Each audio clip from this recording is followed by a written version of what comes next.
Good morning, everybody. What's going on? Welcome back to Movie Mornings. I'm your host, Martino, and today we're going to be doing something just a little bit different. We are going to be talking about Prey, Nope, and The Black Phone as kind of a way of getting those reviews out on the channel. We have not been able to do that yet, so we're just going to mainly make this a movie review show for the most part. We'll talk about a couple other little things too here and there, but mostly that's what we're going to be doing. But I thank you guys for joining, and before we get started, please hit that like button below, subscribe to the channel, leave some feedback in the comment section, share this with your friends, hit that bell for notifications.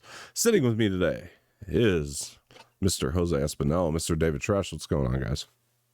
Hey, not much. Doing pretty good. How about you, Jose? Doing good. Just finished watching 2 of those 3 movies today, so I'm excited to get into this and talk about these movies. Yeah, me too. Before we talk about any of that, let's talk about my favorite thing in the world, Ezra Miller. Oh my god! Because this is coming back up, and it's wonderful. It's wonderful. No, not really. It's Is he gonna choke us now? It's ridiculous, getting out of hand to say the least. So basically, what we're looking at here, back in May, guy breaks into a house, steals alcohol, probably has the money for it, but goes and steals it out of a house. That's wonderful. It's charged with the felony. Interesting how this one's the felony, but hitting the woman in the face with the chair doesn't constitute a felony. I don't know how that one works, but okay. So, all right, here's where I'm at. Put this fucking movie out. Just get it out before he kills somebody. Because we've already find out that he already killed somebody. True, exactly, yeah, because there's more to come. I guarantee it, because this thing happened back in May 1st. You're not wrong. So put the movie out before we find out there's been a murder involved. From the business standpoint, this is what I'm saying, because you're not going to cancel it. They're not. We know that. They just did the earnings call. We're very excited for The Flash. Great, but put it out, because it's only going to get worse. And get it in the theater. Make as much money back on it as you can. And just let's be done with this. I'm so tired of having to talk about this Ezra Miller thing every fucking week we do this, because he has to do something stupid every week we do this. So it's just ridiculous, and nobody's gonna really care as much if he's not the Flash. Like, let's be honest. Like, the only reason we give a shit right now is because he's the Flash. When Shia LaBeouf was out there doing his antics, he wasn't acting. He wasn't active in movies, so it was like, yeah, Shia LaBeouf got arrested. What else is new? You know what I mean? Yeah. It's like with Ezra Miller, just a famous homeless person at that point. Yeah, exactly. And then he kind of came back and then went away again. But Ezra Miller's situation is completely different, because first of all, he's far beyond ever working in Hollywood again. They're not going to let him back in. I'll tell you right now. So that was my thought at first. I was like, the movie's been done, right? Because they shot this thing ages ago. Like, principal for photography was done ages ago on The Flash. And so to me, it's like, get it out there. Don't worry about it. Well, now my opinion's changed. Kind of. I still say get it out as soon as possible.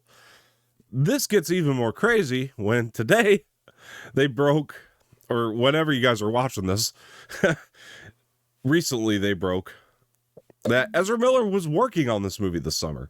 I was about to say, I just read that they were filming new scenes for this movie in the midst of all the insanity, and the story becomes, what's wrong with the Flash? No, there's a whole other story there. What was it like to work with Ezra Miller during his insanity?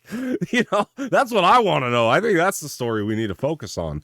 The focus has become, what's wrong with the Flash that they have to do reshoots? Nothing's wrong with the Flash. I'll tell you right now. I bet you the movie is fantastic. I bet you it turned out great. Reshoots are budgeted and everything. That's big budget like this. The reshoots are nothing. There's no, like, I'm so sick and tired every time there's a story about something ever reshoots. It's got to suck. No, that's never been the case. Like, sometimes it is, but for the most part, it's like when you're making a big comic book movie, Star Wars movie, whatever you're doing, they always budget for reshoots because they know they're going to have to be done. It's just part of the process now. It's become pretty standard for these big Hollywood movies. So let me get that out of the way. I bet you nothing's wrong with The Flash in terms of the quality of the film. The bigger story is, like, he was going to work. I thought he was on the run. Like, I pictured this guy on the run. Nobody knew where he was, but he showed up to work during all this. What? Were they hiding him? Yeah, that's an even bigger story. Like, And I'm not saying that people who work on movies with actors, I'm not saying they're getting paid to report these people like, hey, we found them. That's not technically their job. Anybody who's on the set doing reshoots, but what? Like, he was working? He was showing up to work like nothing? That's crazy to me. That's really crazy to me. Now, again, trust me, that doesn't mean they're ever going to work with him again, because the reason he came to do the reshoots is because, well, he's contracted to. And he can get sued for a lot more than he's already going to get sued for, because they're going to sue him for damages now. There's no way he gets away with doing this movie and not getting sued for damages already. So if he didn't show up to do the reshoots that they required him to do, then yeah, he would have gotten sued even more. But damn, like, if you think as far gone as he is, he's not just going to show up to work all willy-nilly. Like, this is wild to me. So that's kind of where I'm at with it. Like, I don't know what you do at this point if you're Warner Brothers, but put it out as soon as you can. Put those. I can't wait for the inevitable turnaround too, when Ezra Miller goes sober and just tries to blame everybody else for this. It's like, well, you know, they took me out of Hollywood. You took yourself out of Hollywood. What the fuck are you talking about? Yeah. Well, I mean, this guy's made Justin Bieber and Shia LaBeouf look good next to him at this point. But What did Justin Bieber do wrong? He allegedly killed someone in a drag race. Got Who arrested did? for it. Justin Bieber. Oh, He was allegedly. because Doing what? he was asking, he was drag racing with someone at a club in Miami and allegedly killed someone during the drag race, and so he got That arrested. happens every Fast Furious movie, dude. Because Fucking- what also so how it Give him a started was contract. he was shirtless at a bar in Miami drinking the fuck out of himself, and then This someone- actually is a Fast Furious movie. Of now. all And the then crazy someone- shit and then Justin Bieber someone- did, that's the one you remember. yeah, because this was like all over the news. They were all over the news. Him pissing Like, in the bucket in the restaurant. That was Yeah, on the news. Him throwing the eggs at his neighbor's house. That was on Yeah, the but news. none of that stuff counts These to. are daily things for me. What the fuck? But I mean, that doesn't amount to a fucking murder during a drag race. No, of course not. But I'm saying, like, the That's why that's the one that sticks out the most, because that's an alleged murder. I'm just saying there was tons of stuff. But the eggs on the house got him deported. Like, let's not forget that. They didn't want him. Yeah, in but that America. didn't stop. We can deport him. Yeah, but that didn't That's stop funny. him from coming to America. He still came to America to He visit came his- back. He had a He visited his girlfriend at the time, who was Selena Gomez. yeah. He came back. He would come on his private jet just to visit her. Well, whatever. She said. He's doing better now, I'm sure. But I mean, yeah, yeah, obviously. but I mean and Shia LaBeouf. I mean, the worst thing he did was get drunk and then harass people while drinking.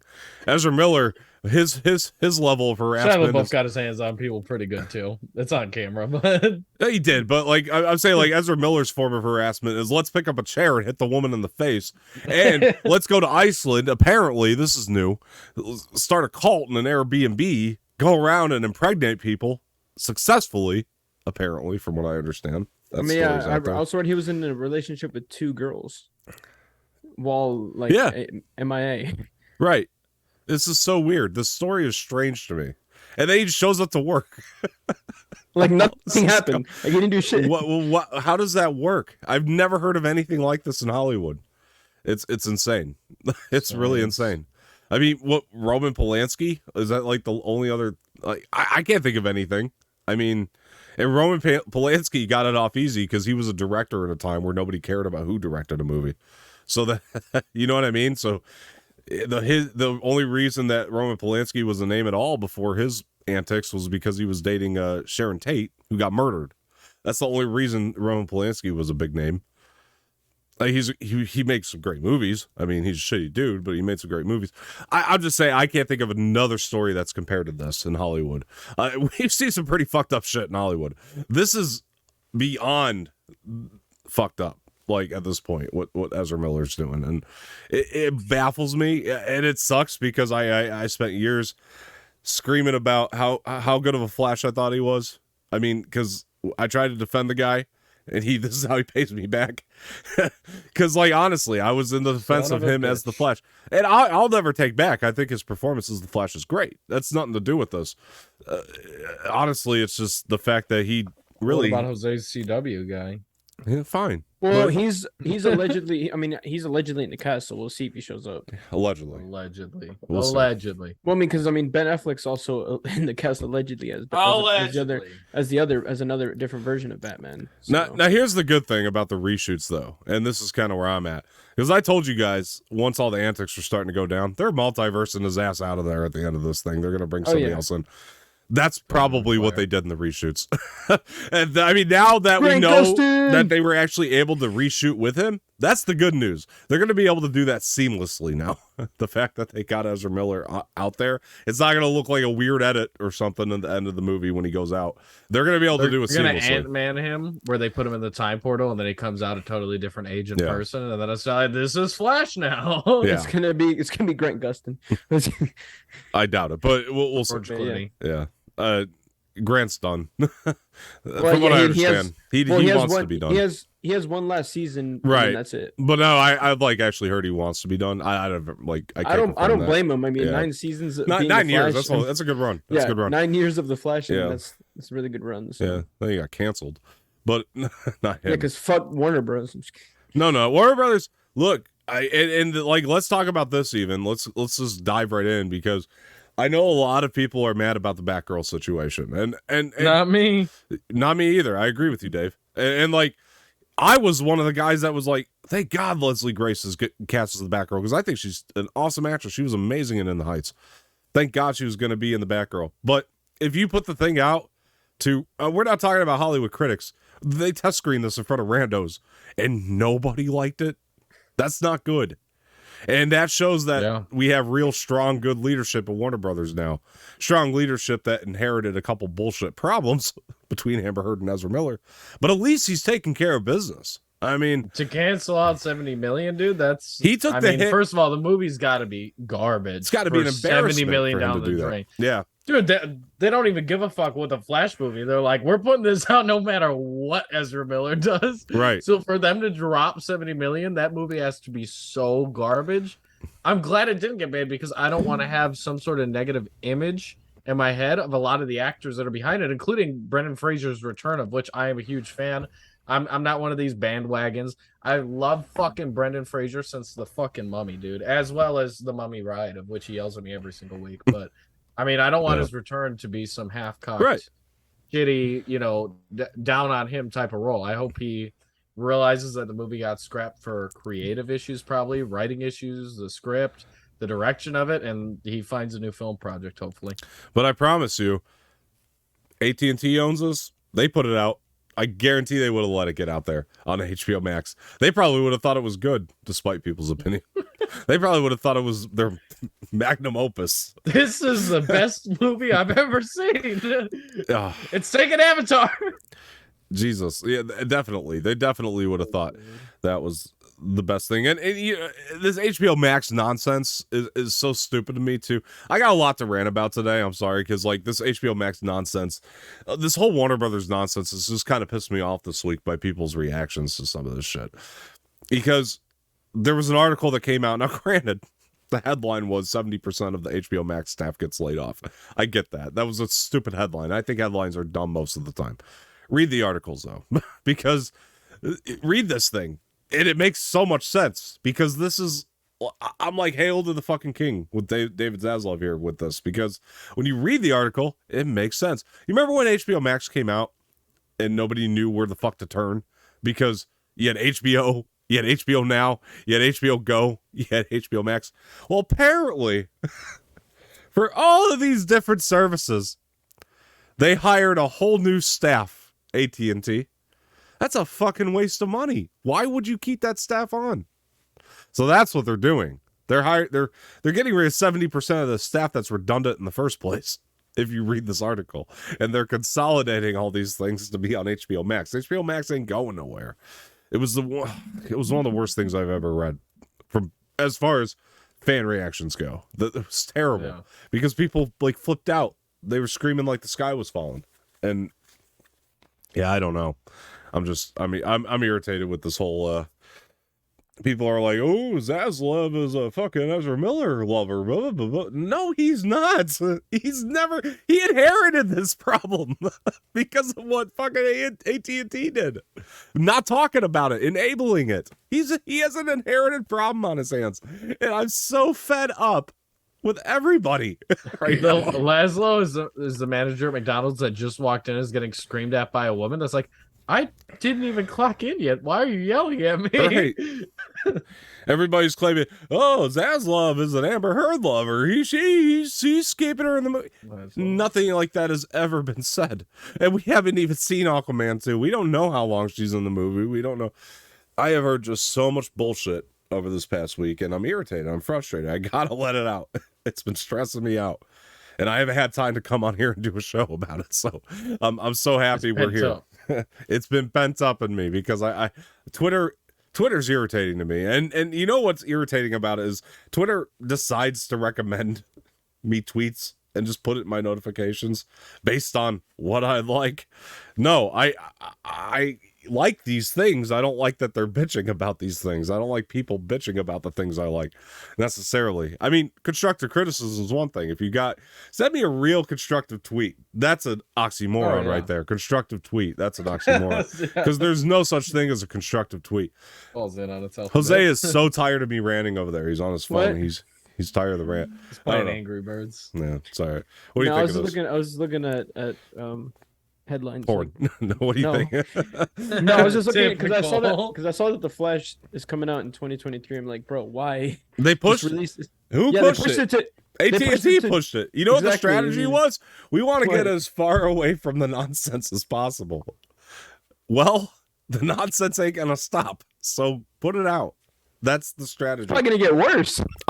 I think you could easily put this out by October. Honestly, being dead serious, I'm not exaggerating. I think you can get it out by October. What, in theaters? Yeah, and make back $200 million. You know why? Because you got to drop one trailer, and all you got to do is have Michael Keaton standing there saying, "You want to get nuts? Let's get nuts," and everybody's gonna go fucking see this movie.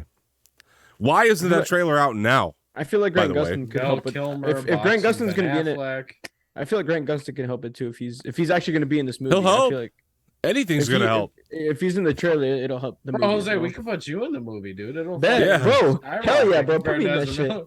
They're like, well, Warner Bros. Would be going there saying, well, let's see, Jose made us $20 extra, and Ezra Miller lost us about $100 million. So I guess he's better than Ezra Miller.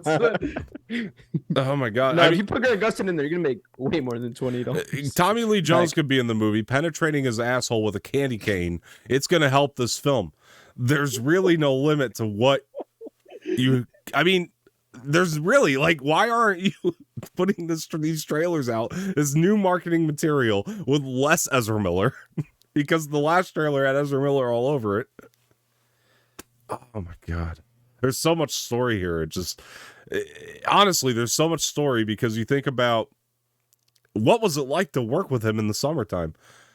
I bet you Andy Muschietti didn't even show up for the reshoots. He probably didn't want to deal with it anymore. He probably had his assistant on those reshoots and was like, here, you take it. I'm not dealing with this crazy fucker. Would you show up to work that day? I would. But, man. I'd show up with one of those fucking neck guards so he can't choke me. Which Ezra Miller was wearing, by the way, when he came out to promote The Flash and DC fandom. So I just read something that said that Ben Affleck is going to return as Batman for Aquaman 2.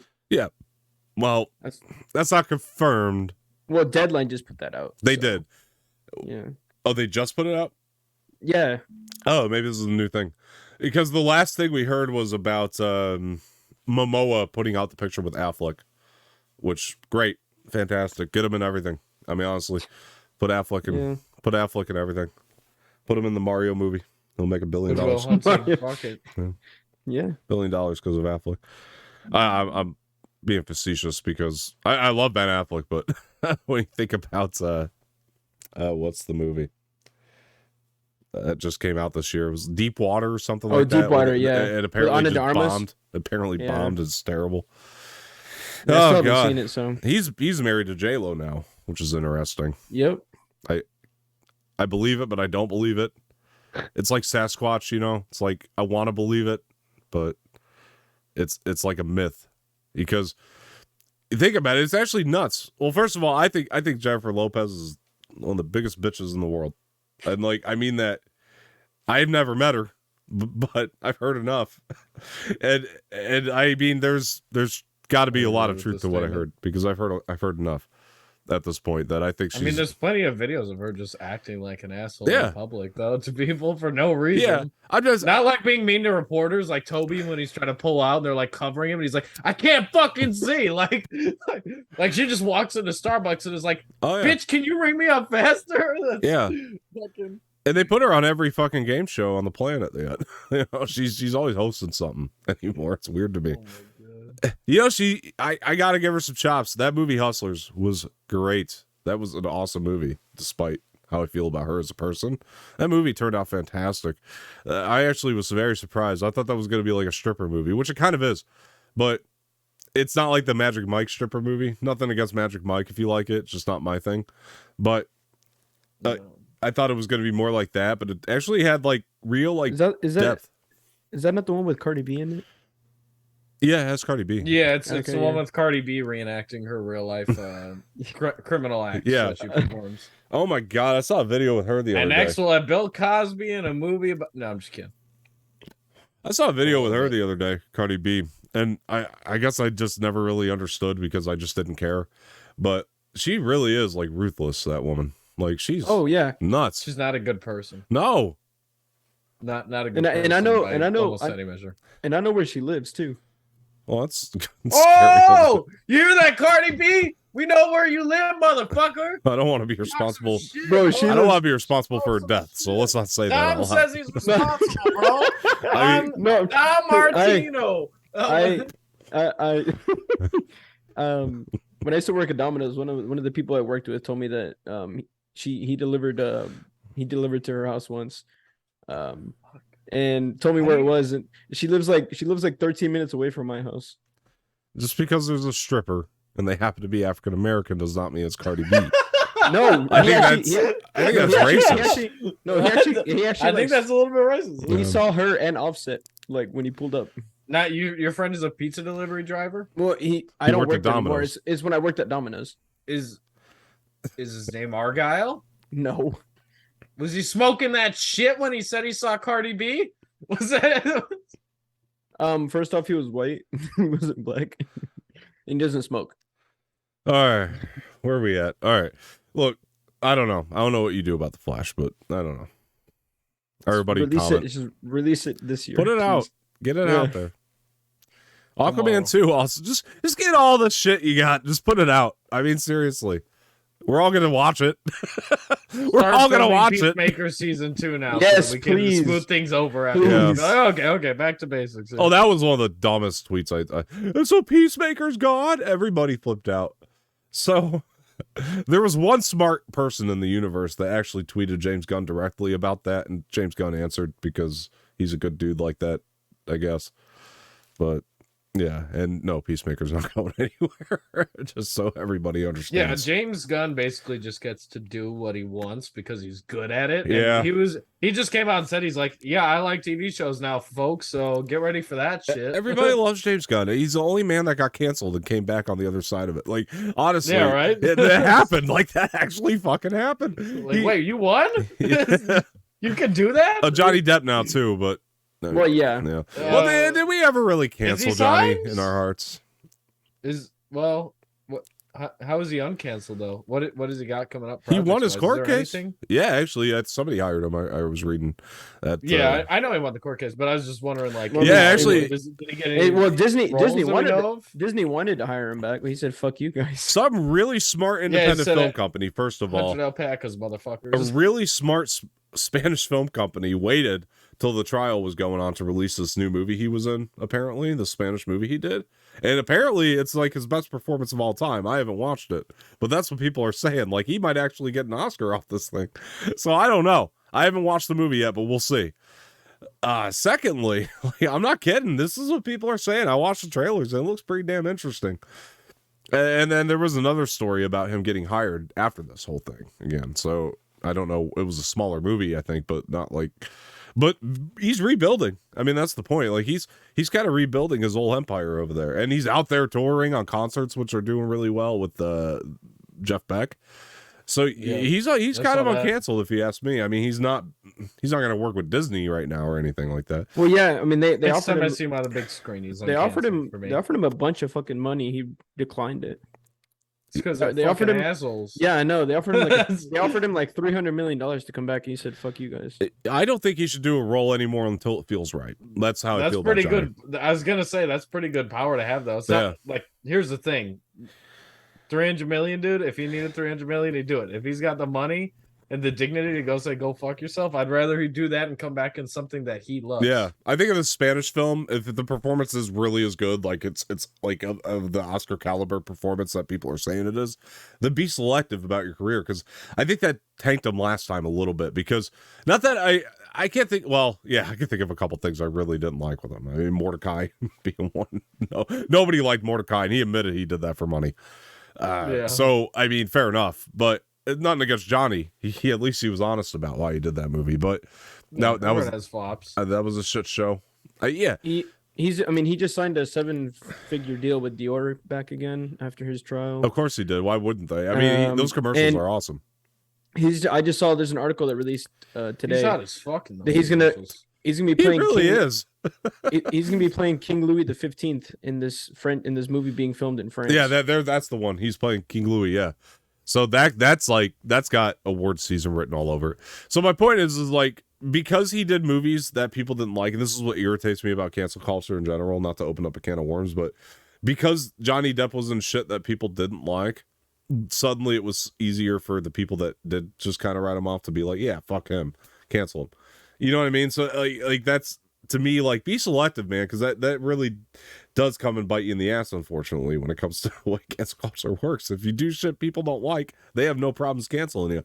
It was like Jared Leto. Jared Leto's a fantastic actor, but his Joker was not so good, and it's subjective, but most people did not like his Joker, and I blame that on screen time and an MTV music video company coming in to recut that movie. But people didn't like his Joker. When you're in shit you don't like, everybody wanted to cancel Jared Leto because of his antics behind the scenes. And so, like, there's everybody's so choosy depending on what has this person been in lately. You know what I mean? Yeah. And that's like recency bias. Yeah, absolutely. It's 100% recency bias, and it's bullshit. It's irritating. Like, because I'm not going to open it up. We know how it works, though. Come on. I mean, there's a whole play that goes into this. But before that Joker thing, Jared Leto was beloved as an actor. People thought he was uber talented. When he was coming off Dallas Buyers Club, people were like, that was one of the best performances I've seen, that year. And shit, like, I mean, he was massive. And then he does something people don't like. Oh, he's a cult leader now. No, he's not. and I love that he just played into that shit. And I'm not lying. I think Jared Leto has done some shit work lately. He really has. His last album with 30 Seconds to Mars was one of the worst albums. I'm not kidding you. One of the worst rock albums I ever heard. And I'm a fan of this dude, but that was one of the worst rock albums I ever heard. That last 30 Seconds to Mars album. The Morbius movie, he did really good. He did really good in House of Gucci, though. I didn't see it yet, so in my opinion, I think he was really good in House of Gucci. So. I just heard he's Mario or Luigi or something, but he's I need to watch it. He does sound like Mario. He's like Tyler Perry and Medea. It's like, except if he wasn't really that funny, but I mean, he's a totally different person. If he's really good at acting in that regard in that movie. Yeah. But... Oh, by the way, I can't even say that he's done shit work, though. That movie, The Little Things, it's not good, but he's great in it. He's great in that movie. Like, he actually was the saving grace of that. In a movie with Denzel and Rami Malek, he's the best part, like, somehow, which was interesting. But he's a talented dude. But, yeah, when people do shit work or work they don't like, work that the popularity decides, well, we don't like this. I mean, then it's so much easier to cancel people then. So yeah, be selective about your roles. That's my thing. But look, I mean, sometimes it just happens, man. I mean, actors will connect to something and sign on to it, and then it just ends up being that most people just don't like it. It happens too. So can't really predict this stuff. Where are we going with this? We're going to Black Phone. That's where we're going to head. Let's head into Black Phone because I really wanted to get a review out for this. So Black Phone is directed by Scott Derrickson. We did a rewatch of Doctor Strange on this channel, and that movie's phenomenal. Derrickson's a phenomenal director. I'm stuttering. He's a phenomenal director. I love Exorcism of Emily Rose. I love Sinister. And I love Deliver Us from Evil, a movie nobody talks about and is a completely underrated movie with Eric Bana and Joel McHale. And now we got Derrickson coming out with the Black Phone. And this is pretty much, I mean, he turned down Multiverse of Madness to do this movie. And so the question becomes, was it worth it? And I'm going to say yes. Absolutely. I think Derrickson is fantastic when he does original work. And I loved that this movie came out. It's original. The plot is incredible. I love it. This movie is phenomenal. And I just think, I was happy personally to see Sam Raimi back doing Multiverse of Madness. I think he really thrives with the comic book genre, Raimi, personally. And Derrickson really thrives going back to his roots. And I love Doctor Strange, his first one. I love it. I love it.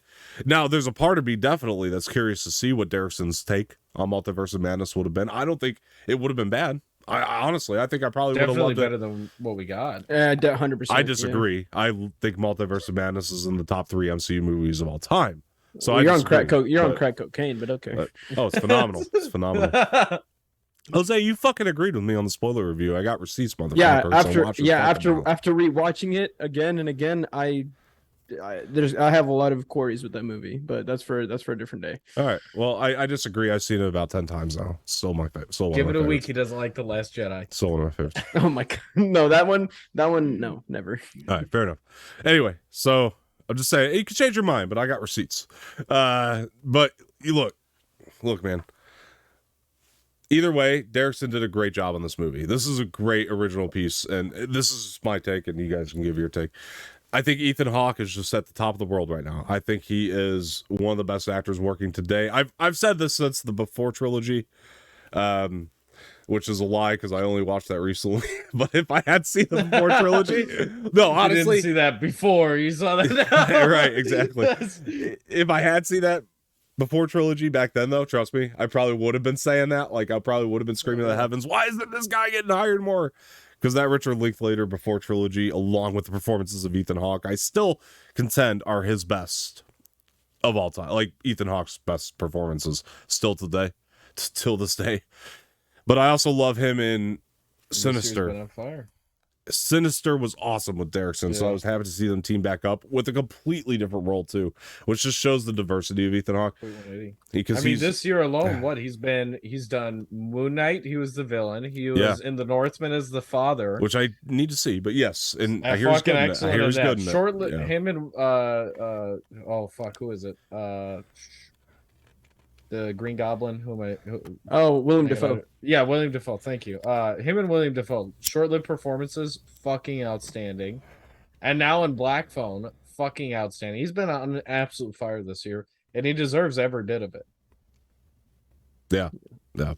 I think especially for making one hell of a kid. Yeah.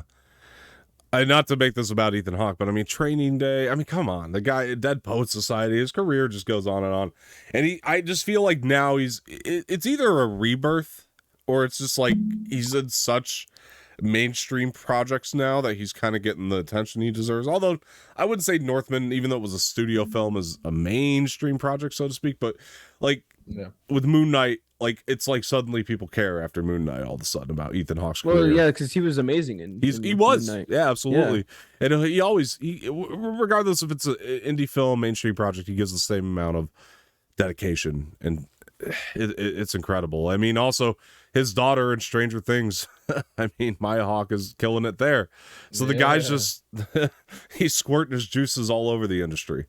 So look. Black Phone is great. It's about this kid who goes missing by this new horror icon, dare I say, the Grabber. And honestly, I mean that when I say new horror icon. Oh yeah, I'm going as the grabber for Halloween. Put this guy up there with the Freddys and the Michaels and Michael the Myers Jasons. and Jason's. Do it, because this guy is He's awesome. getting his own horror house this year, and Look, now that I know why. Here at Universal Studios, he has his own haunted house, and I'm fucking after hearing that, I was like, man, is it gonna be a good movie or not? And then I watched the movie. It's like, holy shit, this is gonna be my favorite fucking haunted house to go through. It's his fucking outstanding. And you his mentioned the child actor, by the way. Child actor in this movie is fucking stellar. All as the well. performances Well, across he- the board are stellar. Yeah, the main child actor in this movie, he reminds me of he looks like a young Tom Holland. yeah. I don't know why. He Little just bit, did. a little bit. We're keeping Um, this non-spoiler, folks. Just go ahead, Jose.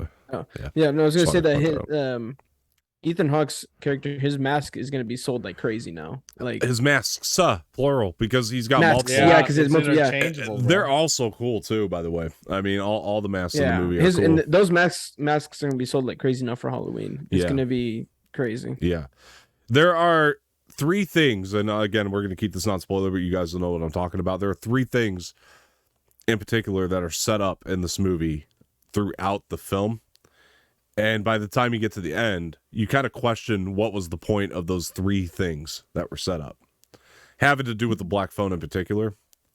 And they're all utilized at the end, like so brilliantly, to put a bow on it, that you're like, wow, that is brilliant. And the way this movie integrates the supernatural elements to it, because there definitely are, it's not overblown. It feels like it's based in this reality, and it's so great. It really seems does. very real. It does. It It does. seems very. I mean, most times that you say supernatural in a horror flick, everyone's heads go straight to fucking Insidious 2, walking through the afterlife, Yeah. crazy shit. And this movie was a very realistic, mean, 'cause supernatural this- depiction to it. That was very refreshing to see. Yeah. Yeah, because I mean, this could happen in real life. You never know. I mean, Yeah.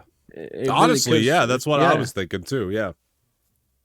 This could happen to any kids. It's kind I mean, of it a could happen anytime. it's kind of a fascinating subject when you really start to break it down. I think like that's one thing Derrickson's been very consistent on with all his at least horror films. His original work has been his supernatural elements that he'll bring into it. It's all kind of concepts that we kind of think about in general.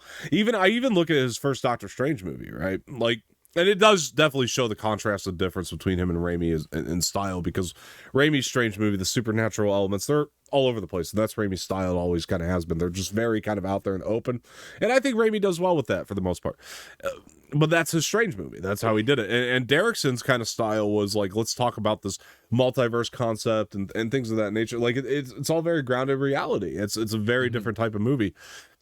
And he just brings up these like fascinating concepts in all of his movies, and they're all so different from one another. Like each concept, it all tends to deal with the paranormal for the most part, but it's also different within the paranormal. Every concept he's played with in all of his films. The only one I will say, I really liked his movie Deliver Us from Evil, but at the end there's a possession scene that people might know what I'm talking about, and it's a little overblown. It's a little cartoony. That's one part in that movie.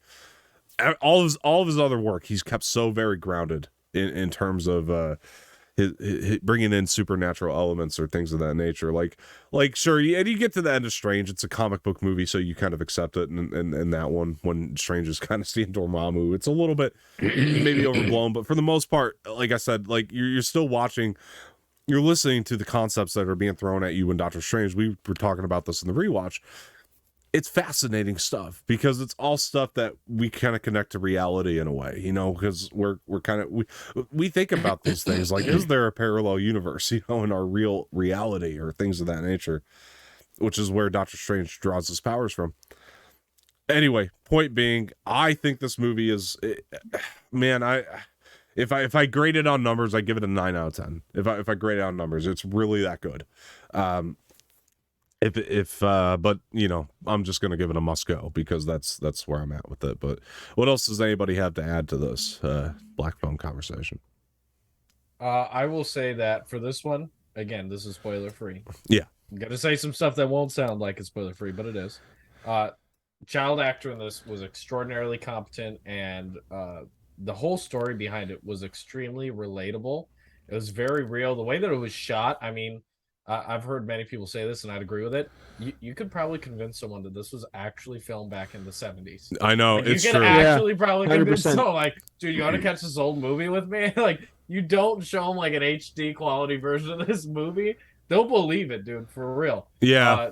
They went to great extents. You would have make it to that you would way, have and to it like came through really fucking crank excellent. up maybe like the exposure, but like other than that, Yeah, like exactly. other Like, than that, like take you that could pretty aside, much, yeah. because they didn't want to fucking, go back to fucking crank cameras here, like Nope did. Yeah. But that aside, I mean, you could really convince someone.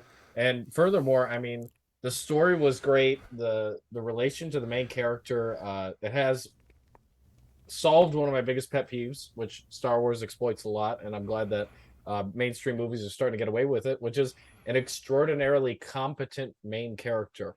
If I saw one more incompetent doofus in a horror film, I'd want to kill myself. So that's one of the things I'll say about this movie.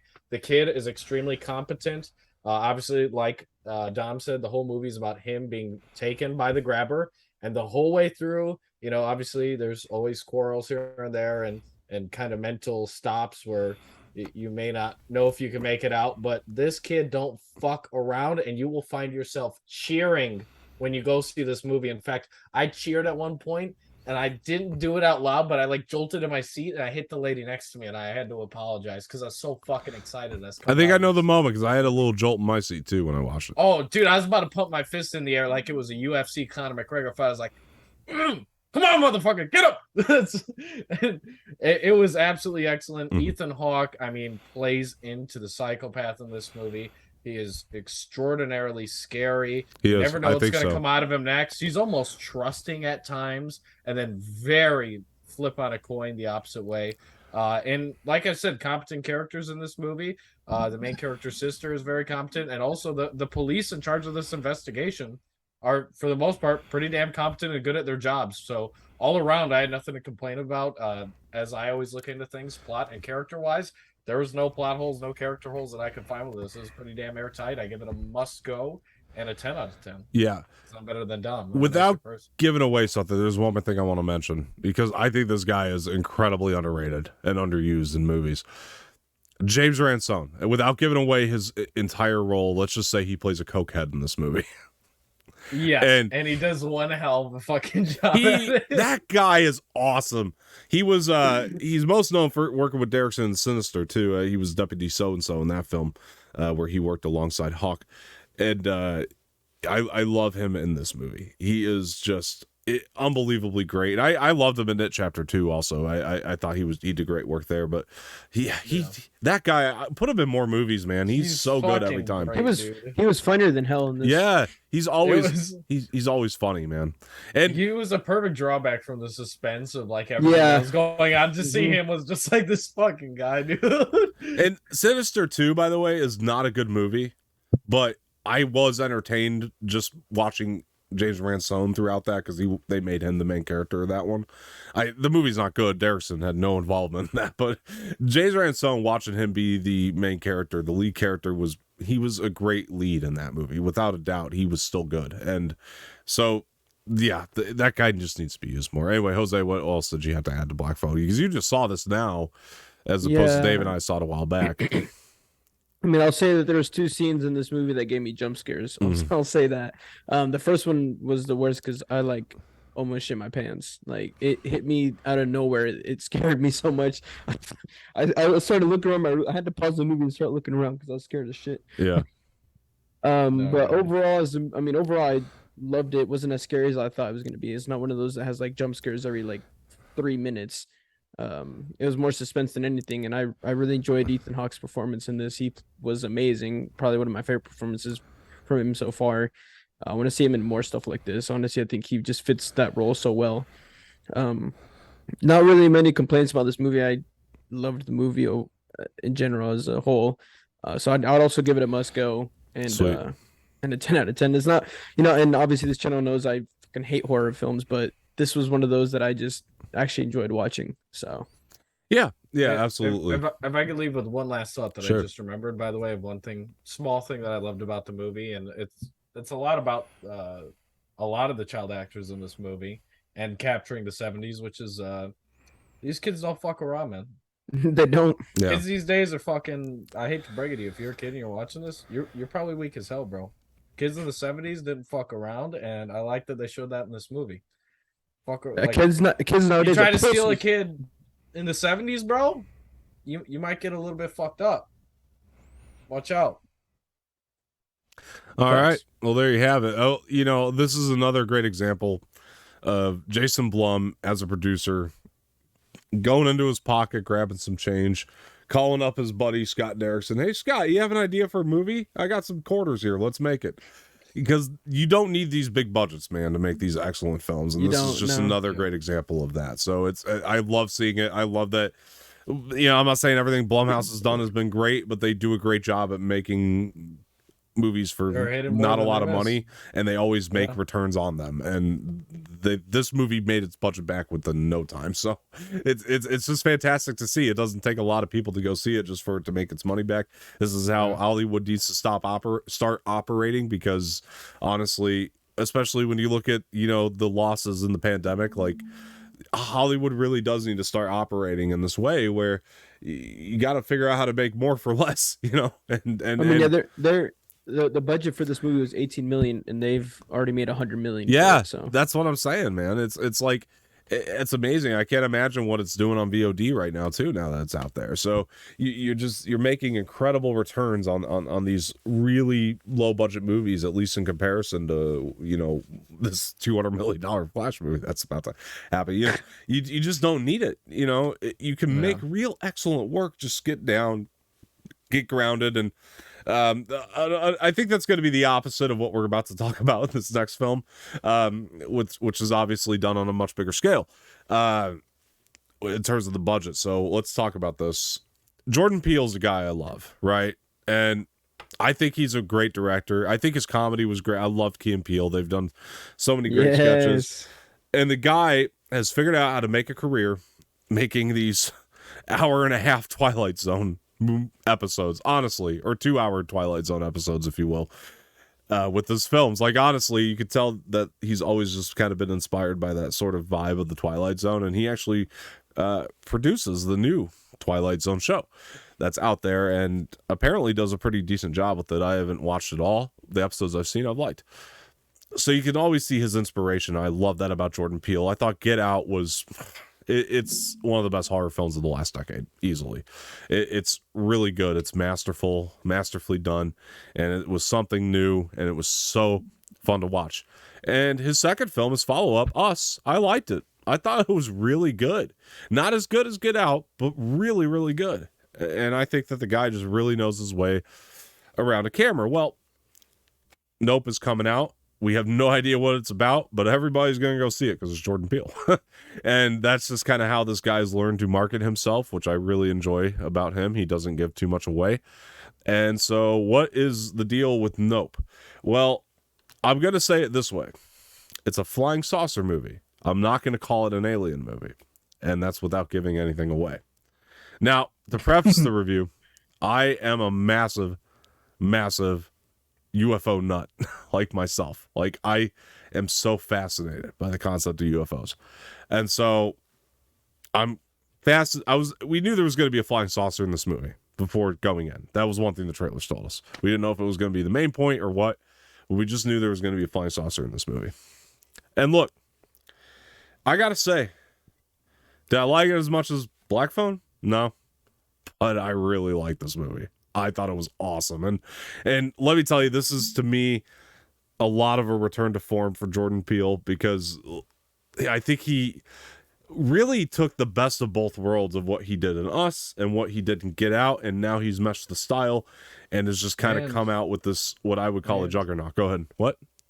And Key and Peele. And Key and Peele. I agree. Because there was some utilization of great comedy in this movie, dude. His comedy too. Yeah, and his style. You are not wrong about that. I know you don't know my thoughts, so I'll tell them now. I really freaking enjoy this movie. Yeah. I don't think it was the best ever. No. There was parts that I thought were kind of like a little bit too cheesy for the movie, but this movie, first of all, like I said, humor wise, it's really Peele's humor, and it hits good. When they say the title of the movie, I have to say, I audibly fucking laughed out loud, and I don't usually do that. It was But used in the best when moments, he though. said it, it was well, yeah. And I think the only time they actually like say it like outright, the word "nope," I fucking lost it. It was the scene where he's in the truck and he goes, "Nope." Yeah. That fucking got me, dude. And that's his comedy. I mean, that looks like it came straight out of a Key and Peele sketch. That shit was fucking funny. Yeah. And yeah, his horror was good. As Dom warned me, the trailer for this movie is definitely a misdirect. 100%. Don't believe it. And I really liked the way that it misdirected because so many of the scenes were like, oh, that's what that is. I thought that was going to be something totally different.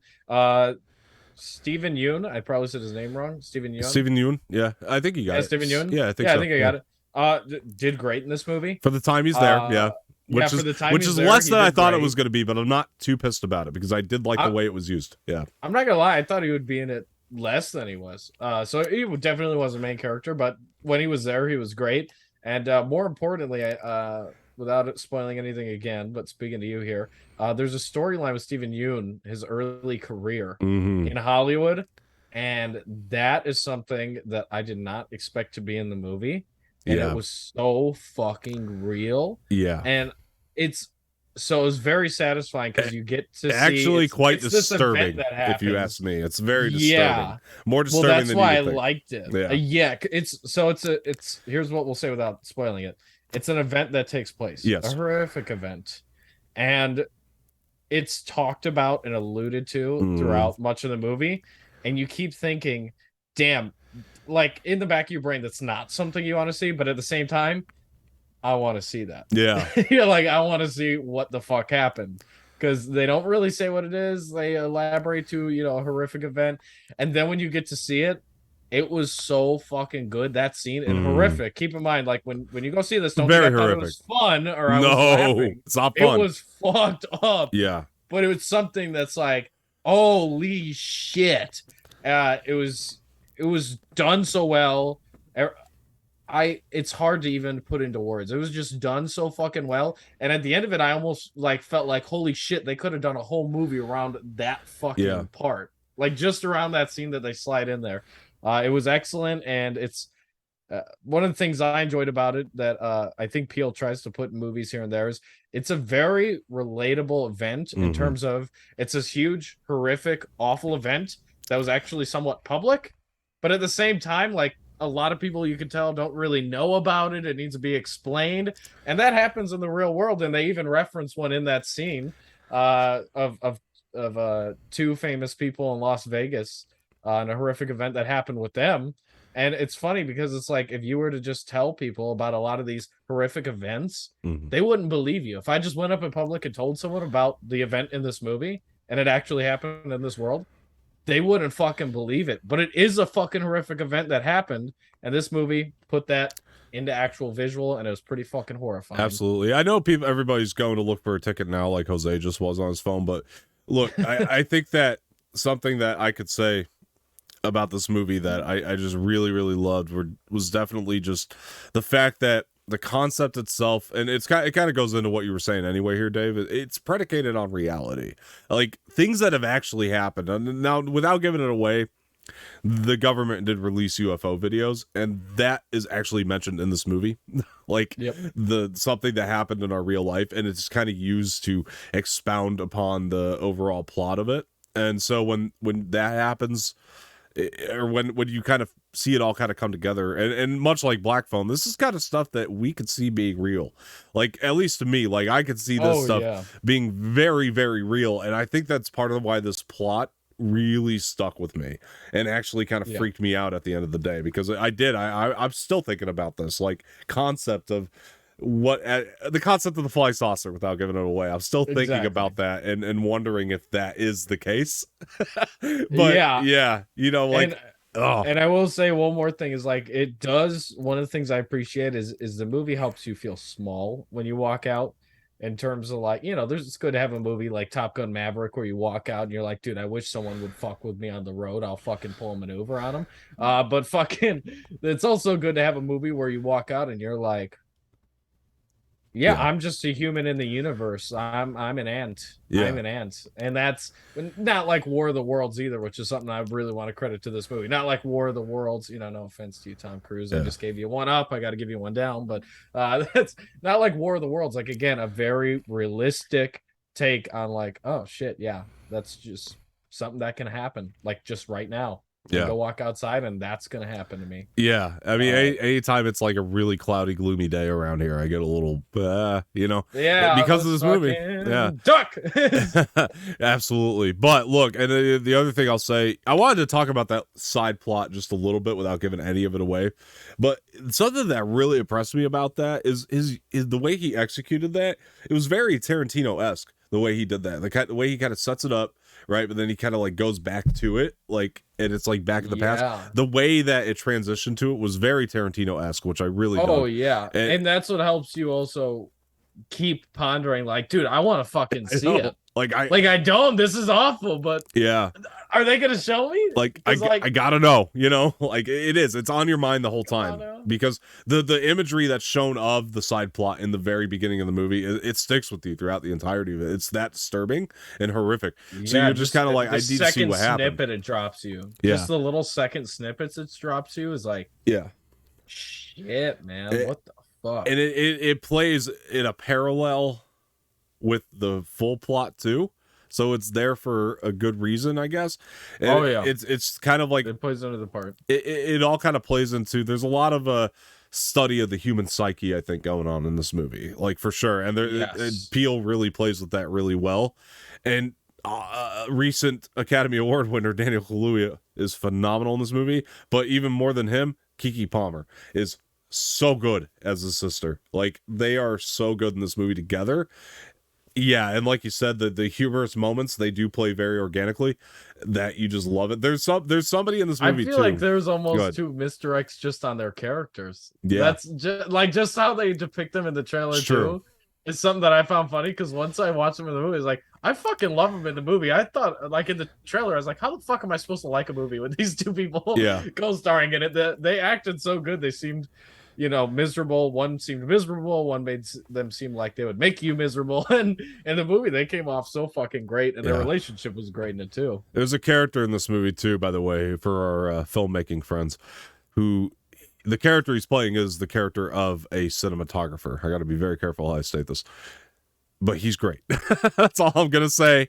He's great, and I actually think he has the best line in the movie. And I'm not going to say what that is out loud, but I really think he has the best line in the movie. And it's so good, but it has to do. No, I'm not even going to say that because that'll just give too much away. But look, this movie is so good. And the sequences of action too in this movie, by the way, because there's some of that going on. There's action in this movie, and it's good action. Like Peele knows how to shoot action to the point where I almost want him to do an action movie next. Maybe get away from horror just a little bit. Do an action movie. I just want to see how that turns out for him because I think he's so good with action, and this showed that to me. Like, because interesting to see him in like an action comedy. Yeah, absolutely. Not like a buddy cop film, but absolutely, just an action movie that happens to be comedically humorous. Yeah, he did that. Keanu, but that wasn't like he didn't direct that movie. Movie. Shit, Keanu was good though. But he didn't direct it. Was good, but he didn't direct Keanu's fun. Yeah, that's but I'd be interested to see him direct he was there for it. You know he was there for it. Absolutely. I actually really enjoyed Keanu. That one was funnier than hell. Yeah. That's one of those. Peele wasn't directing it, but he's like, hey, tell him. Yeah. Listen, let me tell you how to direct these guys over here. Okay? Yeah. You got to go tell them. I can't do it for you, but this is what we're gonna do for this. Absolutely. Yeah. Absolutely. Look, no, man, I love Nope. I love that it deals with things that it deals with questions that I've been asking myself as kind of a UFO nut for a long time, and it's something that's just so tangible to me. The answers I got, I'm satisfied with, and I think it is going to depend on how you believe in that kind of stuff too. There's a little bit of that. It will depend on that a bit because this is going to divert certain people's beliefs in that, and that's just a fact. But at the same time, when I see certain things and it matches up with my theories, I'm a happy camper. You know, there are theories that I have had about the stuff that I see kind of coming into play, coming into real life in this movie in ways that I've never seen a filmmaker do when it comes to the subject of ufology. It just it blows my mind. I'm amazed by it. And yes, I'm also going to give this a must go. Are you kidding me? This movie is great. It's again, I didn't like it as much as Black Phone, but I think it's a real return to form for Peele. Brings it back to Get Out, but also just kind of on a bigger scale. And man, it's so good. It's so good. I will. I would like to, now that I just recalled it in this moment, Sure. I died laughing. I'd like to recall my favorite quote of the movie, which is something that won't spoil it. In fact, it's just 3 letters. TMZ. Oh yeah, that was actually really good. That I know what fucking you're killed me. That fucking killed me. Killed me too. I could. Every part of that had me grabbing my lungs. Yeah. And that's again Peele's humor in there. Yeah, it's that in was there. fucking stellar, and it's very horror present. too, but very hilarious. I'm gonna give this a should go, and the only reason for that being I love this movie. I know a lot of people that would not fuck with this movie. Yeah. So it comes down to style. If you like horror films, if you like something disturbingly horrific, especially visually wise, as I like to compare it to, if you're okay with watching the Halloween movies and watching Michael Myers impale someone's fucking head through a stake, you don't mind that, and you like a funny movie and a crazy ass concept, let alone with flying saucers, check this movie out. Yeah, I agree. And Jose has not seen it, so the audience knows. So that's why he didn't speak this whole time. So that's why he shut the fuck. No, I'm just kidding. I love you, Jose. All right. Look, he's falling asleep over there. So let's get into this third film here we're going to talk about. Now, we're going to be talking about Prey, which is the latest film, a prequel, as a matter of fact, to the Predator franchise. Look, I know Dave's going to disagree with me on all these opinions I'm about to say, but I'll fuck you up. Predator is a classic. It's an excellent, excellent movie. And I love it. Arnold, Carl Weathers, you don't get any better than that. Dylan, you son of a bitch. How do you get better than that? You don't. That movie is phenomenal. And then you got the second one with Danny Glover and Gary Busey. Not nearly as good as the first, but I have fun with it. Then you got Predators with Adrian Brody, which is actually a pretty good movie. I liked it. Liked it a lot. Had fun with it. Did I love it like I loved the first one? No. Again, Arnold, Carl Weathers, Dylan, you son of a bitch. You don't get better. And then you got The Predator, made by Shane Black, who I love Shane Black as a director. I loved what's the first one? The Kiss Kiss Bang Bang? Loved it. Iron Man 3? Nah, not so much. But I loved Nice Guys. Love Nice Guys. And then he had The Predator. And I think it's the worst in the franchise, easily. We don't gotta talk about it. Yeah, it's not good. It's very not good. It's complete shit. And then I think Alien versus Predator, those are for the birds. That's just my opinion. But hey, look, if you watch them, you have fun with them. That's fine. Anyway, this movie is the best, at least since the first Predator movie. Prey is fantastic. And they pretty much did in this movie what I said they should have done with the Terminator, even though I really liked that last Terminator movie. I thought it was pretty good. The Dark Fate was not bad. I thought it was an actual return to form in terms of at least return to form of what the second Terminator was. But I still would always love to see a Terminator movie that goes back to what that first Terminator was. Kind of a smaller scale, smaller budget. Back to basics. Back to basics. Prey is back to basics. Prey yeah. is on a smaller budget, smaller scale, but it is beautiful. It is one of the most gorgeous looking movies yet that I've seen all year. It also is insanely action packed, like that first movie was. And it also insanely kind of edge of your seat, a little freaky. It has all that. It brings respect right back into the Predator franchise. And I love this movie for that. This is probably in my top 5 of the year. I'm not gonna lie. I think this movie is that damn good. I was blown away. The actress, oh gosh, whatever her name, she's new. It's like a new actress. She's new. But amazing. Like the Miss Marvel actress. She's just here now. Yeah. Welcome. You're welcome. 100% with open Welcome. arms because she was incredible. Amber Midthunder. Thank you, Amber Midthunder. Yes, thank you. Was I knew it had thunder in phenomenal. there. She was in the Ice Road with Liam Neeson. Yeah. And what this movie did well, that the first Predator movie did well, outside of its very small scale, it developed its characters. And somehow, in the last two Predator movies, even though I liked Predators, it had less character development than the first one, even though I liked it. And the Predator character development went out the window. So Doesn't exist. Correct. And this movie kind of went back, developed its characters very strongly. Even Predator 2 gave Danny Glover a storyline when he's driving his car with the cardboard box taped to his window, like in the beginning. Like Do Danny you mean Glover. Childish Gambino? That's Donald Glover. It's What? the same thing with the same person, bro. No, Donald. Oh, you're right. I Donald said Donald Danny Glover Glover. is- I You said did Danny do the Glover. right one. Childish Gambino's the rapper. Don- My bad. Donald. Continue. Donald is childish. Danny's Danny is from Lethal Weapon. It's all the same dude. Wait. No, Danny. Danny Glover. No, is you're from- right. Yeah, Donald Glover is the actor. Danny Glover's the old actor, and then Childish Gambino's the Is rapper. Yeah, Okay. it's Donald Childish Gambino Glover's. is Donald Glover. Yeah, Donald Glover's rapper. no. alien- Childish Gambino is a rapper, guys. Yes, who is Donald Glover? That's his rapper's alien. No. Donald Yes, it Glover is. is the actor. He was in The Internship. I'm pretty sure he was in Predator 2. He was also in Han Solo. That's Danny Yeah, Glover. yeah, exactly. Lando Calrissian. Yeah, I'm pretty sure. Childish He's, Gambino is a rapper, like MGK. Who's Donald Glover? who is Donald Glover? Childish Gambino is Donald Glover. bro. Lando That's- in Star Who is Solo. Donald Childish- Glover?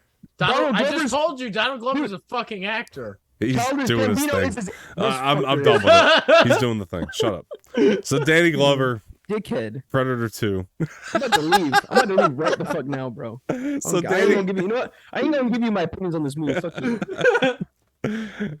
anyway, they gave Danny Glover a story in Predator 2, even. And so I'll give it that. Anyway, back to basics. Back to basics, as Dave said. We are back. And this movie is the second best in the franchise now. 100%. It's not as good as Arnold and Carl Weathers, but in that first one, you can't beat that. But look, this is phenomenal work. And the movie's stunning. And it's like, you okay over there? This I movie's made stunning. you say Danny Glover. Wait, so then But who's Danny Colson Glover Baker? is the actor. What are you Wait, but talking who's about? Who's Colson Baker then? I'm done. So, yeah.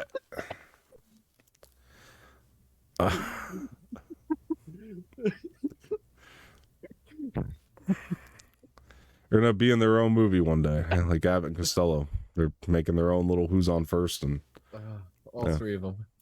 all right. All right, look. It's late night, but we gotta talk about Prey. Damn it. And Amber Midthunder, phenomenal work. I loved her character. I thought she was great.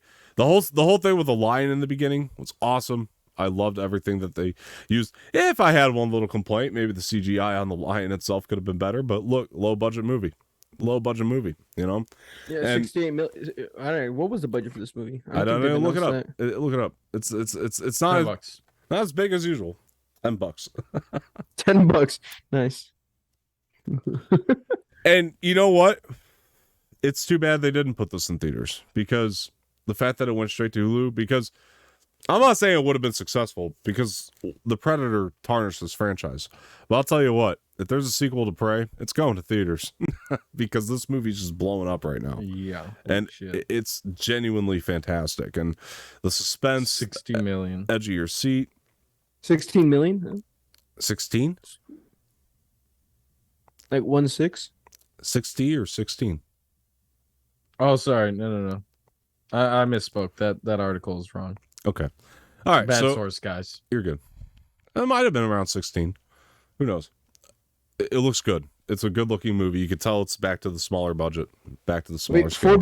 Forbes just said that the reason why it wasn't put in theaters was it says since Prey was a holdover before Disney bought Fox in 2019, the potential for post theatrical streaming boosts was contractually limited. Yeah, it's a fun excuse. But Had it been released in theaters, it would have been released on HBO Max instead of Disney or Hulu. That's a fun excuse. Look, we all know The Predator is the reason they didn't release this in theaters. We all know that's the case. Like, The Predator tanked, and that's why this didn't get released in theaters, because they didn't think anybody would see it. But it was damn impressive. I was gonna say it's Hulu's most streamed movie right now, and deservedly so. Yeah, honestly, I haven't seen any of the Predator movies, but watching this, yeah. Watch the original, man. Well, you never watched the original going into this? I haven't seen any of them. It's got fucking Childish Gambino, asshole. No, it doesn't. Anyways, as I was saying before Dave interrupted me. That didn't even make any sense. He's in the second movie. I know, it's in the second one. I'm glad you caught it, because I was about to die laughing that no one caught that. I was like, he wasn't. Again, I haven't seen them, so I don't know. I haven't seen any of them, so I don't know. You got him all confused Childish now. He's never Gambino's in gonna all watch of them. him. Just go watch them. He's Don't in worry. none of them. No, but yeah, I mean, having not watched any of these, watching this movie was fucking amazing. It's in my top for sure this year. Like, this movie was amazing, man. It was so action packed. I loved it from beginning to end, and the messages put into this movie were also just phenomenal. The ending was amazing. It was probably one of the best scenes. This is cool though, because it's your first Predator movie and it happens to be an excellent one. So I'm actually kind of thrilled that your first experience with one of these was one that was like actually of the DNA of what Predator should be, in my opinion, and what that original movie was. So that actually excites me that this was your first one. I'm not even going to give you too much shit about that. I was going to say, at least he didn't see the Predator. Right. That would have been a mistake. I mean, chronologically too, you know, it makes sense. So not totally the worst way. Kind of like Star Wars, you know, what's the right way to watch it? Obviously, it's OT, but you know, some people show the prequels, and that's fine. If you show the sequels, you're a piece of shit. Not at all, but I'm saying if you start with it, you know, you're a piece of shit. One thing I'd like to say about this movie, to the me's out there, you're gonna be watching this film, thinking, man, do I even want to keep watching this? Is a Predator going to come? Is this going to be one of those fucking movies where we don't see the Predator for the last 5 minutes? Listen here, you entitled shit. You just fucking sit down, you fucking watch the cute-ass dog, and just know there's going to be more fucking Predator than you could ever fucking imagine. And it's going to be fucking glorious, okay? Shut the fuck up. Go grab a fucking energy drink, because when shit gets real, you might start fucking shadow boxing in your fucking living room getting ready to fight Predator. You understand? Shut the fuck up and don't you ever question if the Predator is going to be in this movie.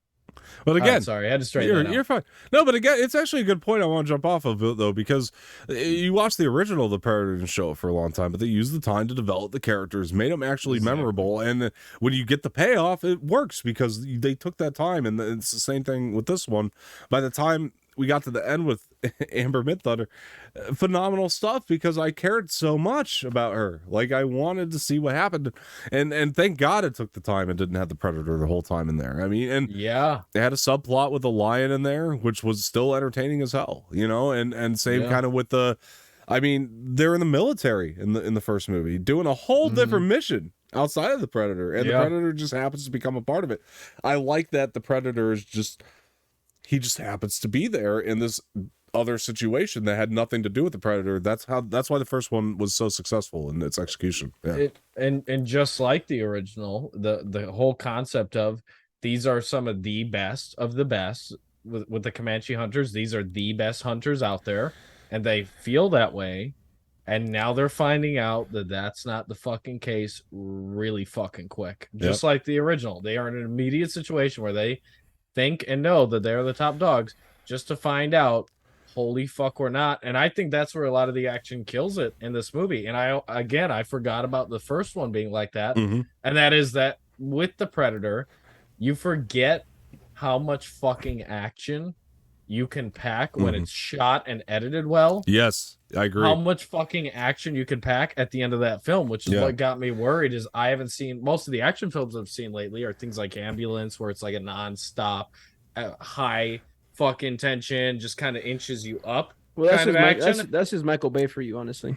Well, yeah, but I mean, that's a lot of modern day action movies are like that now. I mean, fucking every Fast and Furious film, everything basically these days is just like pushing you up high and then just inching you up and then having one decent leap in there. Mm. I forgot that there was always the option of just like having like a little Yeah, steady it's increase to refreshing. a fucking massive jump It's in the refreshing. craziest shit you've ever seen, and it helps. Well, it. because this movie was like almost like mixed emotions. It had you like mixed Yeah. emotion this like entire time, and it really just kept you in wanting to just continue watching, This see the outcome. this really reminded me of the fourth Rambo movie because we had that, you know, Rambo 1 and 2 I love, you know, like First Blood is its own thing, and Rambo 2 kind of made the franchise into something else, but kind of what Dave is saying, where you can just take those like last 20 minutes and just explode.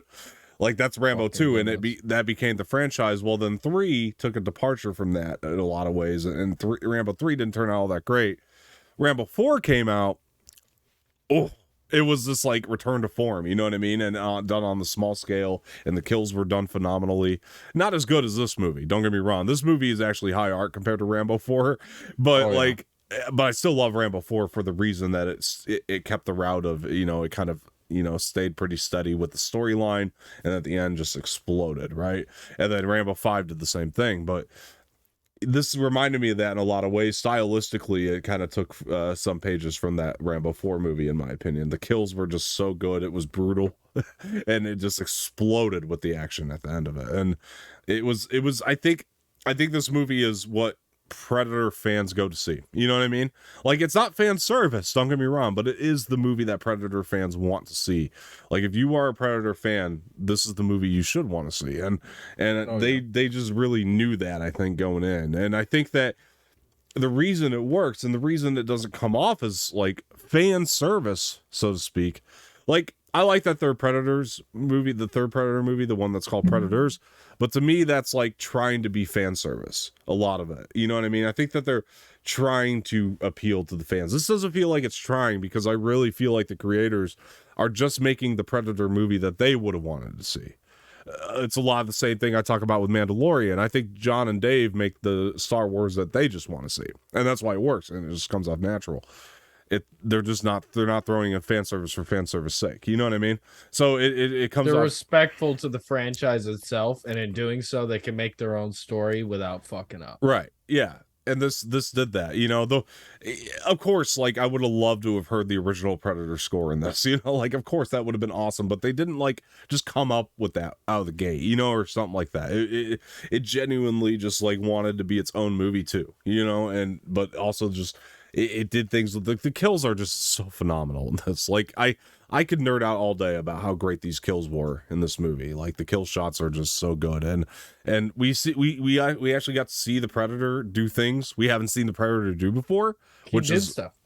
What's that? I just said he did stuff. Oh yeah, things we hadn't seen before, but we're And just super cool. Yeah, crazy shit. And every kill was different and creative too. Yeah, Like, that's what I what mean. I liked. That's what I liked. Like we didn't get the same kills really every time. They were all different and creative and gory. It almost reminded me of like a Michael Myers esque type, but just, you know, like in a different sense. Yeah. And I wanted to go back to Dave's, like, because a lot of what you're saying there, Jose, does go into the shooting and editing of it, like Dave was saying, because, and this is the funny thing about it, this movie has no business being shot this well.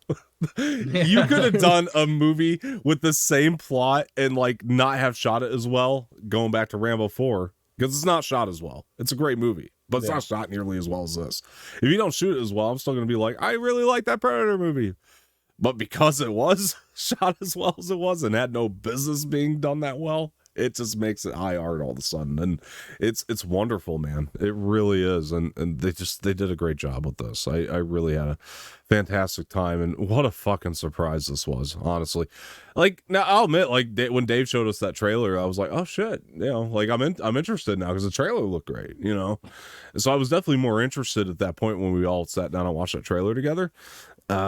Definitely a lot more interested at that point, but still skeptical. You know what I mean? Like, still like, but the Predator happened. I remember Dom immediately as like, this is a Hulu release. It's not going into theaters. Dom's like, I'm skeptical, yeah. But yeah, it's like big skepticism at, but it was marketed. Enough. It was marketed right. Obviously, it's the most streamed thing on Hulu, stream movie on Hulu. Pardon me.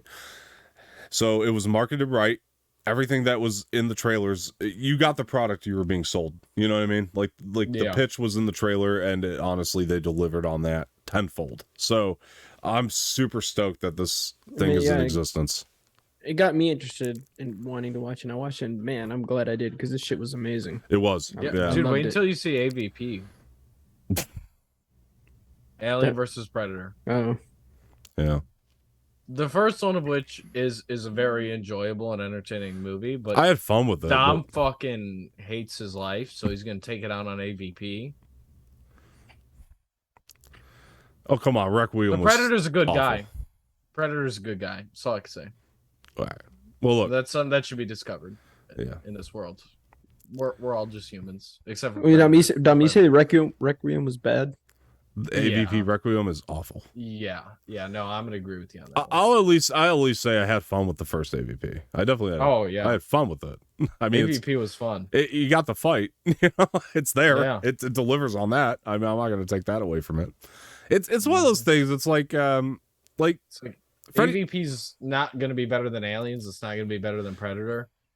But it's a fair crossover that we wanted to see, and when you leave, you're like, okay, yeah, that's pretty much how I thought it would go. Look, it's like Freddy versus Jason. It's not a good movie, but I'll watch it a lot because it's fun. I love watching those two hashing out. I was gonna say this AVP sounds like King Kong versus Godzilla. No, that is actually high art though. Like Godzilla. No, AVP is actually good. Godzilla versus Kong is like the one versus movie that actually managed to make somewhat of a film in the process. I liked Kong. Me too. Godzilla. I loved it. That was good. AVP will be your favorite fucking movie ever. Hey, don't you dare disrespect that movie. The movie is fucking amazing. Yeah, okay? It's great. It's great. Shut your mouth. I love Godzilla's a punk ass bitch. You're a punk ass bitch. Dude, I'll fuck Godzilla up. He ain't shit. He ain't shit. I'd like to see that happen. Me too, actually. Fucking am King Kong, bro. Godzilla ain't shit, bro. David, okay. I'll unleash the sun on that if you make a movie where you're fucking up Godzilla, I will pay to watch it. I promise you. If I could direct a movie, it would just be Conor McGregor yelling at Godzilla, "What the fuck are you doing? Get the fuck out of here!" I'd just watch that too. Fucking water bottle. Bro, it'd be Conor McGregor with his proper 12 whiskey, just drinking. Drunk as fuck, just throwing the bottles at him. Get the fuck out of here, you bitch! I'd watch it. I'd pay to watch that. I'd watch it. I would. So Dude, make it. They need to start signing Conor McGregor. You can't pay him enough, but if Conor McGregor can get signed to movies, that's the only thing. Is this is a funny thing to side note really quick. UFC fighters are in a lot of movies these days, but they're always the villains that end up getting their ass kicked by Ryan Gosling eventually. And it'd be so funny because like you can't pay Conor McGregor to lose. You'd be telling him like, all right, you have to lose the fight, and he'd be like, all right, I'll lose the fight when he beats me. It's like you'd have to put him in the most hilarious role where he just beats the ever-living shit out of somebody. Like you'd have to put him in The Hangover and play him as like Mike Tyson. I had a funny point to bring up, but it's actually going to work better for tomorrow's show. So I'm going to save it. Don't forget about it. Yeah, I won't. Trust me, I won't, because it's going to have to come up. It's one of those things, but that'll have to come inevitable. up tomorrow. Yeah, it's going to come up. So I'll save it for tomorrow. Because it's something that bugs the shit out of me since I saw it, but we'll get there. But yeah, guys. Look, I had fun with Prey. I almost said something else. I had fun with Prey. And it's really, and it is, it's return to form. It's high art. It really is. Like, I'm not kidding. It really is. Must go. It's must watch. Must watch. Streaming direct. So must watch here from us. I don't know. Some of these broke bitches might need to must go to their friend's house who actually has fucking Hulu and watch it. Why'd you guys judge me, huh? Maybe that's what I had to do. Okay. I regret terribly, by the way, not going for the press pass for this, because they did screen it in the theater for those people that got to go. So I know. The fuck, Dom? Praying on our downfall. No. Nice. Good pump. Look, loved it. I think must watch from all of us on this one. 100%, yeah. So all three movies here, guys, very high ranking. Except Jose hasn't seen Nope, so but we're really averaging in the musts here, the must watches and the must goes. One other thing I want to bring up today, news piece. Let's talk about this, because it's got me the most excited of any news piece that's come out in a long time. Nothing to distract me from a little Ezra Miller like a little Tom Cruise. Look, Tom Cruise is at the top of the world right now. I was about to say, well, I mean, I just saw that his Top Gun Maverick's like top Yeah. 13 in highest grossing of all time. Yeah, I'm straight. I guess It's gonna get top 10 for sure. Yeah, No doubt in my mind. That thing is gonna just keep soaring high. No pun intended. look, one of the people that Tom Cruise works with, Fucking haircut. See this fucking haircut? fantastic. Matt went to his barber and said, "Can I get Top the Tom Gun Cruise Maverick. haircut?" Like, yes. Give me the Maverick. I know exactly what you're talking about. Yes, I will sit Wearing you his down. sunglasses and a bomber jacket. Absolutely. Fucking let's go. No, look, guys, the guy's at a position he can select to do whatever he wants now, for the most part, 100%. and I love that for him. And what did my man Tom Cruise go out and select? Well, I'll tell you this: he's been working with a director a lot called Christopher McQuarrie, who did the last 2 Mission Impossible movies, which were 2 of the best in the franchise easily. So, what did Tom Cruise select to do with old Christopher McQuarrie? The Les Grossman movie, the Tropic Thunder spinoff. This is happening, broke by deadline. My favorite Tom Cruise role is getting its own movie, folks. Oh my God, I'm excited. I'm so excited for this. So excited. I can't wait to see this Les Grossman movie. Why are you sitting back? I fucking love Tropic Thunder, bro. I fucking love Tropic Thunder. I have the TiVo. I fucking have the TiVo. Oh my God, Tom Cruise's role in that is priceless, dude. His fucking rant in the fucking room yelling at him. Oh, hey you. Oh my no, God. No, you. Hit that guy really fucking hard. Tom Cruise is excellent as Les Grossman. Oh my God. Oh my God. Have you seen that, Jose? Nope. Oh my Oh God. my God. Let's watch it right now. I know. I'm serious. Like, let's do it because I am so like Tropic I Thunder know who high. I am. I'm a dude playing a dude pretending to be another dude. I am on such a Tropic Thunder high right now after Jose, hearing this news. have you ever heard of Tropic Thunder? I have, yes. Okay, here's all you need to know about the movie to sell you on it. Robert Downey Jr. is black. What the fuck? And got nominated for an Oscar for this. that's the crazier thing. That will never happen now, but somehow that happened. I mean, I just looked at the cast and saw that Ben Stiller's in it too, So and fucking good. the guy, Dude. the guy in Sorcerer's Apprentice who also voices Hiccup in How to Train Your Dragon. This holy shit. Yeah. What? Robert Downey Jr. is the This has reason. entered the theater? What the fuck just happened? Robert Downey Jr. is the reason Will Smith's wife gets so pissed off these days. I tell you. I'm just saying, if I could state that. I'm not trying to be a racist, but like, let's be real. That kind of happened not too long after. Oh man, but look, no, Downey in that movie was great, but Les Grossman, man. I mean, I gotta hear, Dave, since you're such a big fan, are you excited for a Les Grossman film? Are you ready for this? Directed by Christopher McQuarrie, potentially. I don't even know what the fuck this movie is gonna be about. I only know the character, and that's all I fucking need to know. I am so excited for this. I cannot wait. Is it his origin story? Because that'd be fucking amazing. Yeah, it could be. We are going to teach Jose about Les Grossman the second the show's over, guys. So don't worry about that. He's gonna know all about. He will Les. be educated. He will be educated on Les Grossman, 100%. That's the first thing we're doing once we end this thing is we're gonna at least educate him on Les Grossman. But he will be corrected. Yeah, I'll tell you one thing. Les Grossman's running Warner Brothers right now. Ezra Miller's dead. Like, he's actually dead. Like, we won't know how it happened, but he's dead. Like, if Les Grossman was running Warner Brothers, that's what's happening. We don't negotiate with terrorists. Oh my God. It is.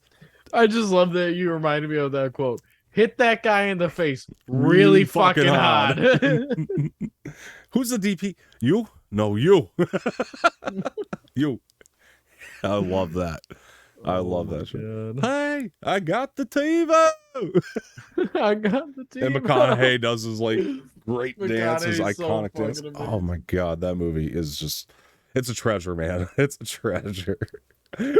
We are showing Jose this the second the show is over. We're jumping in. Oh my gosh, because this is too good to be true that this is happening right now. It really is. And you say what you will about Tropic Thunder. If you don't like the movie, I think that's crazy, but whatever.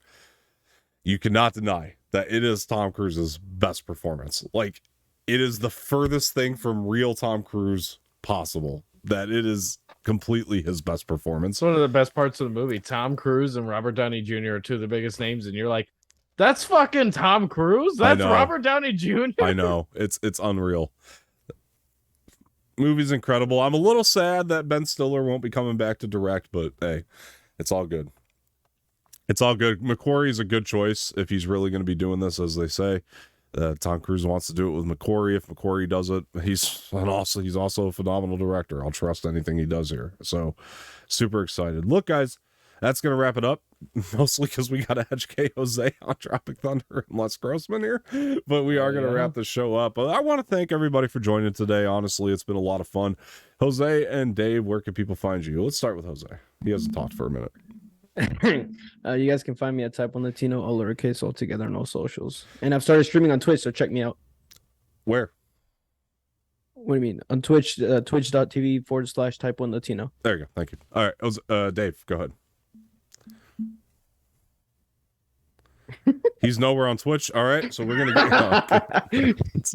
I don't have a Twitch. I'm sorry. You can find me on. I don't have one either, Stereo, Dave. We're gonna go get a Highland miles and miles away. You can find us basic bitches on Facebook and Snapchat and Instagram at BKingDavid, BKING David, and you can also find us re-educating this fucking swine Jose over here on fucking Predator and Tropic Thunder because he's never seen a good blackface movie apparently.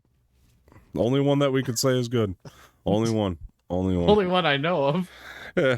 Oh, there's Soul Man. We don't talk about Soul Man though. That's an embarrassment. We don't talk about Soul Man. Oh God. Will Smith's wife has every right to be mad about Soul Man. That's a bad movie. Anyway, folks, look. I want to apologize in advance to Dave's fiance as we move to an island to watch Tropic Thunder 24/7. That's going to be far away from Jose. But look, guys, I've been Dom Martino. Find me on Twitter at Dom_Martino_, on Instagram, Dom_Martino_official, on Twitter and Instagram. Please follow the Anorax pages as well. This has been a lot of fun. This has been our horror talk edition of Movie Mornings. Please follow us on Spotify as well. The show is on there for you audio only listeners. And if you're already on the Spotify, head over to YouTube, like the video, subscribe to the channel, leave some feedback in the comment section, share this with your friends, hit the bell for notifications. Without further ado, I'm Dom Martino. That's been Jose and Dave, and we're out of here. Later. See ya.